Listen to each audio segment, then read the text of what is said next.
Bonjour à tous et bienvenue sur boursicoté.com pour cette nouvelle analyse technique du CAC 40 en clôture avec une séance qui a bien confirmé que nous ne sommes que sur un rebond technique. On a ouvert pourtant sur un joli gap haussier qui permettait un franchissement de la zone des 7320 points, mais il n'y a pas eu beaucoup de relais, vous voyez très peu d'ombre ici sur la partie supérieure de la bougie. On est redescendu donc sous cette zone des 7320, on a comblé le gap pour venir clôturer sur un niveau très proche du niveau de clôture de la semaine précédente, puisqu'à 7257,47, le CAC 40 ne gagne ce soir que 0,03% par rapport à la clôture de la séance de vendredi.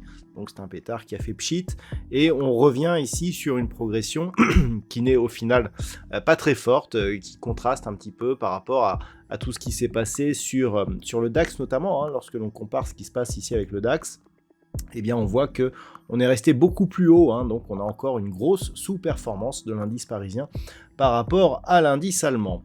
Au niveau des indicateurs techniques, nous avons une configuration qui reste malgré tout haussière au sens des histogrammes du MACD. Le RSI reste neutre. On a une forte augmentation des volumes aujourd'hui.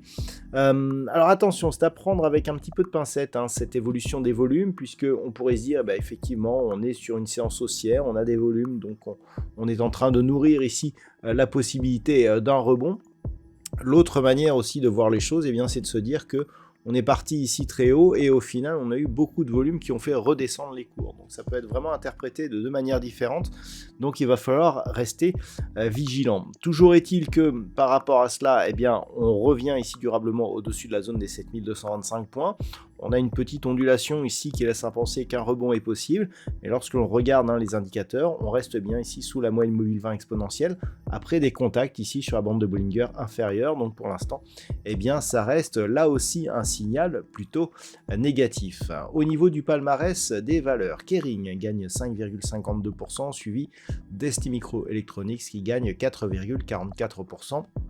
On a quelques belles hausses entre 2 et 3% comme Pernod Ricard, Hermès, Accor Hotel ou Stellantis. On peut noter un bon positionnement du luxe aujourd'hui et malgré tout, on est en nette sous-performance par rapport à l'indice allemand.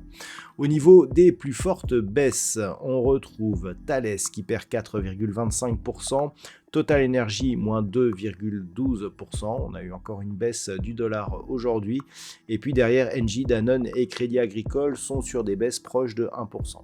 Donc par rapport à cela, ce qui est notable, surtout, c'est la nette sous-performance de l'indice par rapport au reste de l'Europe. Donc on voit que les problèmes politiques et potentiellement budgétaires sont encore présents sur le marché. D'un point de vue technique, comme je vous l'indiquais, contact ici sur la bolle inférieure, retour sur la moyenne mobile 20 exponentielle qui agit comme résistance. On ne parvient pas à rester durablement ici au-dessus de cette zone des 7320 points qui, après avoir été support, s'est transformé en résistance. On confirme encore aujourd'hui.